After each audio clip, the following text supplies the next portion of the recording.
Jimmy and जे भाई हैं तो दोनों एकदम कॉमेडी वाले भैया। जिमी ऊसो पूछ रहे हैं जे ऊसो से कि बताना सैमी ऊसो कह रहा है ना तू, उसने लास्ट टाइम ऊसी कब फील किया था ये बता। फिर जिमी ने जे से ही पूछ लिया कि अच्छा सैमी को छोड़ तू बता तूने कब ऊसी फील किया। तो जे ऊसो फिर जिमी ऊसो से पूछते हैं अच्छा तू बता ना तूने कब ऊसी फील किया। तो फिलहाल तो ये ऊसी ऊसी फील करने की जो जंग है वो चल रही है। वैसे देखो ये टेलीविजन पर इतना सीरियस है, ऑब्वियसली स्टोरी काफ़ी सीरियस है, लेकिन इनका जो माहौल है वो इतना ज़्यादा चिल एंड रिलैक्स रहता है कि वो चीज़ें रिफ्लेक्ट भी हो जाती हैं ऐसे बिहाइंड द सीन वाले सेगमेंट में। तो उसी अभी तो शायद कोई फील नहीं कर रहा, लेकिन ऐसा लग रहा है वो इंतजार ज़्यादा लंबा हमारा होने नहीं वाला। और वेलकम है आपका वॉइस ऑफ रेसलिंग के एक और नए एपिसोड में। रिसेंटली मैंने आपको WWE आईडी के बारे में बताया था कि कैसे WWE जो रेसलिंग स्कूल्स एंड अकेडमी है उनके पास जाने वाली है ताकि ईजिली वो WWE के फ्यूचर स्टार्स बना सके। आप इसे परफॉर्मेंस सेंटर की तरह ले सकते हो। तो जिला फाटू जिनके ऑलरेडी काफ़ी ज़्यादा जो रूमर्स है, स्पेकुलेशंस हैं, जो टॉक्स है वो चलती रहती है, वो कब ब्लड लाइन की स्टोरी को ज्वाइन करने वाले हैं। WWE आईडी के एक ट्वीट को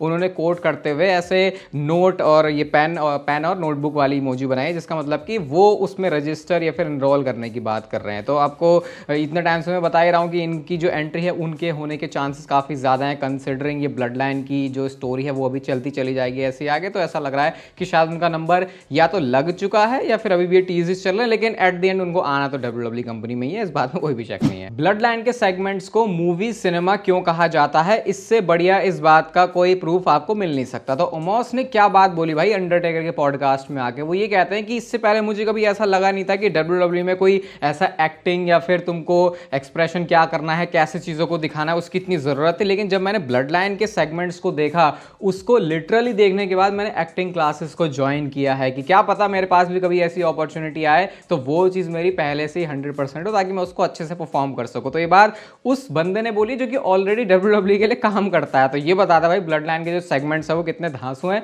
और इस पॉडकास्ट में वैसे एक बात और भी होती है जो अंडरटेकर ने ओमोस के बारे में बोली। वो कहते हैं कि तुम्हें देख के मुझे अपने भाई केन की याद आती है, लेकिन साइज में बिग। और कहते हैं ये सोचना ही बड़ा अजीब है कि मैं केन से भी किसी बड़े बंदे को सोच रहा हूँ, क्योंकि केन खुद ही अपने आप पे इतना बड़ा है। वो कहते हैं one of my favourite people में से तुम हो अभी जो WWE के लिए काम करते हैं। तो अंडरटेकर ने डेफिनेटली ओमोस के अंदर ऐसी चीजें तो देख ली हैं जो कि शायद अभी ट्रिपल एच का देखना बाकी है। अभी ओमोस में तो भूल भी गया था भाई, रिलीज नहीं हो, मुझे पता नहीं ऐसा क्यों लगा कि वो जा चुके हैं कंपनी से, लेकिन उनको यूज ही नहीं करते। मैंने आपको बताया था एक वीडियो में जिसमें अभी WWE कुछ इस तरीके से ओमोस को देखती है कि बस ये एक जायंट है एक तरीके से, हाँ भाई इसको लेके आ जाएंगे तो सारी आईबॉल्स इसके ऊपर आ जाएंगे। उससे ज्यादा WWE ओमोस को किसी और तरीके से देखती है नहीं। मुझे कभी कभी पता नहीं ऐसा भी क्यों लगता है कि ये पर्पसली तो नहीं होता कि ओमोस क्योंकि इतना तगड़ा बंदा है तो वो रिंग में खड़े हो जाएगा तो भाई तुम्हारे तगड़े तगड़े बंदे भी बच्चे से लगने लगेंगे। तो शायद इसीलिए वो उनको छुपा के भी रखते हैं कि ये बंदा जितना कम से कम हो रिंग में आए। पता नहीं मैं ऐसा क्यों सोचता हूँ, लेकिन कभी कभी मुझे ऐसा लगता है कि बाकी टैलेंट्स थोड़े बच्चों से दिखते हैं, फिर जब ओमोस आ जाता है उसमें ओमोस मतलब उसमें बाकी टैलेंट्स का कुछ नहीं, भाई ओमोस ही इतना बड़ा है क्या करें। रैंडी ओर्टन का आरकेओ पड़ा था, अभी हमने देखा था इसको, और ये पड़ा था निक ऑल्डिस के ऊपर, नहीं इस बार एडम पियर्स के ऊपर। तो WWE वाले खुद ही सवाल उठा रहे हैं कि भाई निक ऑल्डिस क्या इसके बारे में कुछ करने वाले हैं। तो निक ऑल्डिस का जवाब उसके ऊपर क्या आता है, वो रिप्लाई करते हैं कि यार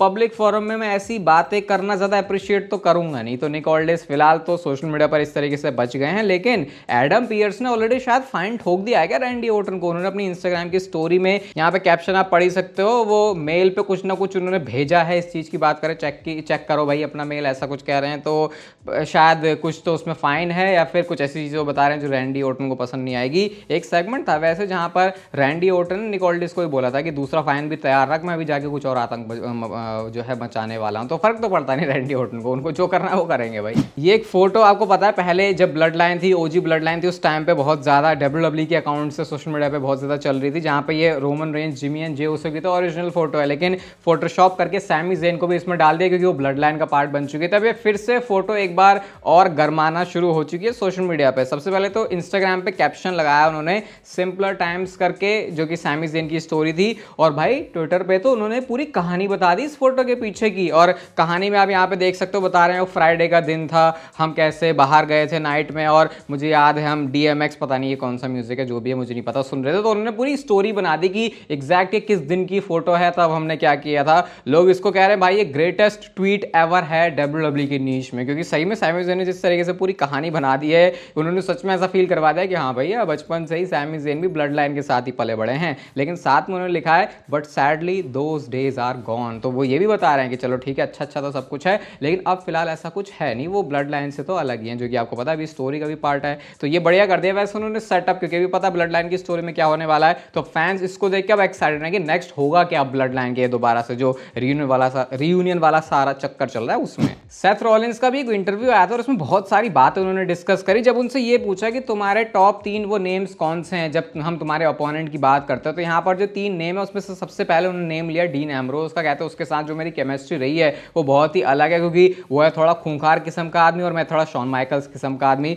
फिर दूसरा नाम उन्होंने जॉन सीना का लिया। कहते इतने सारे जॉन सीना के साथ तो मैंने लाइव इवेंट के अंदर ही मैचेस करे कि मुझे पता होता था जॉन सीना को भी, मतलब मुझे जॉन सीना के बारे में पता होता था, जॉन सीना को मेरे बारे में कि मेरा नेक्स्ट मूव क्या है। हम बिना कुछ बोले कहे ही सब कुछ एक दूसरे की चीजें समझ जाया करते थे। और तीसरा नाम उन्होंने लिया the beast incarnate Brock Lesnar का। ब्रॉक लेसनर के बारे में सेथ ने बोला कि भाई बीस्ट तो फिर बीस्ट ही है, उसके बारे में क्या ही बोले, वो उनकी तारीफ है, जिस तरीके के एथलेटिक ब्रॉक लेसनर है उन सारी चीज़ों की वो बात करते हैं। और यहाँ पे अगेन ये चीज़ नोटिस करना कि बिल्कुल खुलेआम ब्रॉक लेसनर का नाम लिया जा रहा है, तो ये बिल्कुल भी नहीं बोल सकते जैसे शुरुआत में लोगों ने बोलना शुरू किया था कि क्रिस बेनवा वाली ट्रीटमेंट ब्रॉक लेसनर को मिल रही है, ऐसा कुछ भी नहीं है। और भाई एक गुड न्यूज़ भी हमको यहाँ से पता चल गई, भले ही आपका रोमन रेंस चला जाए हॉलीवुड की तरफ, रॉक जा ही चुके हैं, जॉन सीना भी चले गए, ड्रू मैकइंटायर, सारे नाम ऐसे लगते हैं जो कि इन फ्यूचर हॉलीवुड में ही अपना स्कोप देखते हैं। लेकिन सेथ रॉलिंस ने एक बात क्लियर कर दी, कहते हैं यार मैंने हॉलीवुड में काम तो किया है ना, लेकिन मजा सा नहीं आता वहां पे। वो कहते हैं कि अभी से सुन के कोई ये मत सोचना कि कोई मुझे रोल देने वाला हो तो रोल ना दे, देखो मैं कर लूंगा, लेकिन जो मजा मुझे इस WWE के एनवायरमेंट में रह के आता है वो मुझे वहां पे फील नहीं हुआ, क्योंकि सेथ रॉलिंस ने थोड़े से अपने हाथ पैर जो है हॉलीवुड में जाके मारे थे, उनको उतना मजा नहीं आया वहां पे चीजों में। तो ये अच्छी बात है भाई, सेथ रॉलिंस अपना जो सब कुछ है आगे भी वो प्रोफेशनल रेसलिंग को ही देने वाले हैं, क्योंकि बंदे को खुद मजा आ नहीं रहा। तो ये हम फैंस के लिए एटलीस्ट अच्छी बात होगी कि ये बंदा तो WWE से शायद जाएगा नहीं। रेसलमेनिया 41 में कौन सा मैच मेन इवेंट होगा, रोमन रेंस क्या करेंगे, कोडी रोड्स क्या करेंगे, रॉक क्या करेंगे, ट्रिपल थ्रेट हो सकता है, वो सारी जो गाने हैं वो मैंने इस चैनल पे गाए ही हैं। लेकिन एक आइडिया और है कि कैसे WWE रोमन रेंस और कोडी रोड्स का तीसरी बार मैच करवा सकती है रेसलमेनिया में। एक सिंपल उसके पीछे लॉजिक है, रेसलमेनिया 39 में मैच हुआ, रेसलमेनिया 40 में मैच हुआ, तो लगातार एक पूरे 3 मैचेस की रेसलमेनिया की सीरीज बना देंगे, क्योंकि अभी दोनों का जो मामला है वो 1-1 से इक्वल है। तो ये तीसरा मैच इस तरीके से भी अभी बिल्ड कर सकते हैं कि रोमन रेंस और कोडी रोड्स एक बार फिर से रेसलमेनिया के मेन इवेंट में होंगे। और ऐसा तो भाई हुआ नहीं है कि लगातार तीनों जो शोज हैं वो मेन इवेंट हो रहे हैं, सेम ही मैच है, और इस बार फिर कोडी रोड्स के पास टाइटल जा रहा है रेसलमेनिया तक, तो फिर कोडी रोड्स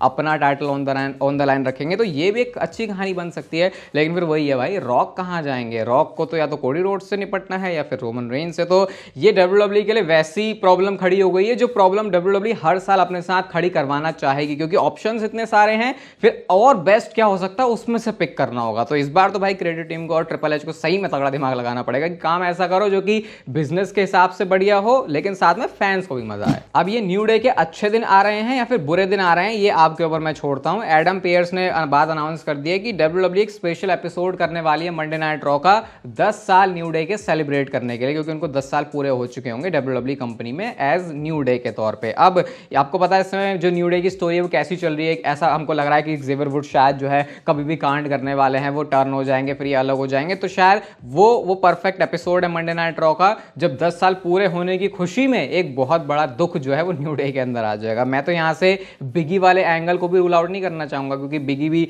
न्यू डे का मतलब ऑब्वियसली तीनों बंदे न्यू डे मिलकर बनाते हैं, लेकिन इतने टाइम से जो बिगी हैं वो तो आ नहीं रहे, तो शायद यहाँ पे बिगी का भी कुछ रोल हो सकता है। भाई अब मेरे को लगा नहीं था कभी मैं इतना ज्यादा न्यू डे को मिस करूंगा, मुझे लगता था कि ठीक है भाई तीनों बंदों ने कर लिया, अब इससे ज्यादा ही क्या। जैसे कई बार ये सेम बात मैं शार्लेट फ्लेयर के लिए भी बोलता हूँ कि यार बहुत कुछ तो हो गया, अब इस सैचुरेटेड सा लगता है कई बार, या तो कुछ बहुत ही नया कैरेक्टर के साथ करो, लेकिन अब इतने टाइम से न्यू डे को देखा नहीं है, तो मूड तो है भाई तीनों बंदे एक साथ आए और बिगी फिट होके आए, तो जो भी है कुछ तो स्पेशल होगा। बहुत अगर वाइल्डली सोचना हो तो ये सोच लो भाई बिगी वापस आ जाएंगे, इन रिंग जो एक कॉम्पिटिशन है उसके लिए वो रेडी है, लेकिन उसके चांस लग नहीं रहे, तो अब जो है ऐसा ही मान लो कि शायद ब्रेकअप ही हो रहा है फिर इनका। इस बार का जो WWE का क्राउन जूल है भाई, उसने तो कुछ तगड़े वाले जो रिकॉर्ड है वो बना दिए हैं, और 28% जो इंक्रीज है WWE का लास्ट ईयर के सऊदी अरेबिया के इवेंट से हुआ है, जो कि रियाद में हुआ था। ऑब्वियसली जो वहाँ की जगह है वो भी सोल्ड आउट थी। वैसे आपको कभी भी ये सऊदी अरेबिया के जो शोज हैं उसमें टिकट्स कितनी बिकी क्या बिकी उसके बारे में सुनने को मिलता नहीं होगा, क्योंकि WWE डायरेक्ट कितनी टिकट्स बिक रही हैं उससे कभी पैसे कमाती भी नहीं है। उनकी एक डील हो चुकी है वहाँ की अथॉरिटी के साथ ही, वहाँ की गवर्नमेंट के साथ ही, उनको एक जो गारंटीड मनी है वो मिलती ही है, तो फिर अब वो उनके ऊपर है वो कितनी टिकट्स बेच रहे हैं फिर क्या कर रहे हैं। और वैसे भी उसके बावजूद भी जो क्राउड का रिस्पॉन्स है भाई वो तगड़ा लगता है बहुत ज़्यादा। आप इस बार क्राउन जूल के इवेंट में ही देख लो, मेरे को याद है जब पहली बार हुआ था तो कि कैसे काफ़ी डर लग रहा था, फैंस जो है यूनाइटेड नहीं लग रहे थे वहाँ पे, कोई कुछ कर रहा कोई चल फिर रहा है, लेकिन जो इंप्रूवमेंट हुई है भाई सऊदी अरब के क्राउड क्राउड की, कोई मान नहीं सकता था कि 5 साल बाद ऐसा क्राउड होगा सऊदी अरेबिया का, लेकिन इस बार क्राउन ज्वेल में तो भाई ऐसा ही देखा हमने। सैमी ज़ेन ने मंडे नाइट रॉ में जिक्र किया था ट्रैवल कोर्ट का। वो कहते हैं कि भाई मैं एक बार तो ऑलरेडी अपनी जो सारी सफाइयां हैं वो दे चुका हूं, मैं दोबारा से नहीं देना चाहता, लेकिन अब जो अगला स्मैकडाउन का शो होने वाला है वहां पर हमको ये भी पता है कि Roman Reigns, Jimmy Uso, Jey Uso, Sami Zayn, चारों बंदे होने वाले, क्योंकि जे ऊसो ने बुला लिया है सैमी ज़ेन को कि भैया स्मैकडाउन में तो आ जाना। तो आपको कोई सिमिलर चीज फिर से ब्लड लाइन के अंदर इस रियूनियन के प्रोग्रेस में देखने को मिलेगी, जो कि ट्राइबल कोड के जैसी होने वाली है। ऑब्वियसली मुझे लगता नहीं है वो ट्राइबल कोड जैसा होगा, लेकिन कुछ कुछ ऐसा होगा जहां पे इसको थोड़ा सा होलसम ट्राइबल कोड जैसा दिखाया जाएगा। सही वर्ड यूज किया मैंने, लेकिन जैसा आपको पता पहले वाला बहुत इंटेंस था, लेकिन इस बार जो माहौल है वो काफी लाइट रहने वाला है, और ये एक फिर से सिनेमैटिक एपिसोड होगा स्मैकडाउन का, आप इसे मान सकते हो। जैसे कुछ कुछ स्मैकडाउन के शोज हाथ में गिनाए जा सकते हैं, जहां पे ऊसी का आविष्कार हुआ था, जहां पे हमने देखा था कि ये ट्राइबल कोड वाले ऑब्वियसली वो भी कितना बढ़िया था। तो कुछ ऐसे स्मैकडाउन के शोज हैं कि वो हमको हमेशा याद रहते हैं कि अच्छा वो स्मैकडाउन में ये हुआ था। तो सिमिलर चीज एक बार फिर से या तो अगले स्मैकडाउन में या फिर फर्दर अभी ब्लड लाइन के रियूनियन के अंदर आने वाली है। लेकिन वो ट्रैवल कोड वाली जो बात बोली है वो इसीलिए बोली गई कि फैंस के दिमाग में आए इस तरीके से कि कुछ तो भी ऐसा होगा, कुछ तो फैमिली के बीच में डिस्कशन होने वाली है जो कि ब्लड लाइन के रियूनियन की तरफ जाएगी। और भाई अगले स्मैकडाउन के शो के लिए बहुत तगड़ी एक्साइटमेंट है। वो पुराने वाले ब्लड लाइन के दिन फिर से वापस आ रहे हैं। मैंने तो बोला ही है भाई, रॉक आए ठीक है, ब्लड लाइन की स्टोरी को काफी ज्यादा हाइप मिली, लेकिन एक्चुअल जो सिनेमा रहा है वो तभी था जब सैमी ज़ेन थे ब्लड लाइन में। तो वो दौर फिर से वापस आ रहा है। और जाते जाते भाई WWE में कौन कितनी मोटी कमाई करवा के दे रहा है मर्चेंडाइज के थ्रू, वो भी आपको दिखा देता हूँ भाई। ब्लड लाइन का तो रोला कटा हुआ है पूरा। यहाँ पे पहले दूसरे पे रोमन रेंज है, फिर जे ऊसो, जॉन सीना बिना आए अपनी फेयरवेल वाली टी शर्ट बिकवा रहे हैं, जे ऊसो हैं, फिर उसके बाद कोडी रोड्स हैं, जिमी ऊसो, ब्रे वाइट का portrait, Jey Uso and last में फिर अगेन जो रोमन रेंज है वो अपनी OTC स्लीवलेस वाली हुडी के साथ है। तो ये भाई इसीलिए इतनी ज़्यादा इन्वेस्टमेंट WWE की ब्लड लाइन की स्टोरी में चलती भी है। बाकी अगर आपको आज की वीडियो अच्छी लगी भाई तो इसे लाइक कर दो, चैनल को सब्सक्राइब कर दो ऐसी और मस्त वीडियोस के लिए, और तब तक लेते रहो जिंदगी के मजे।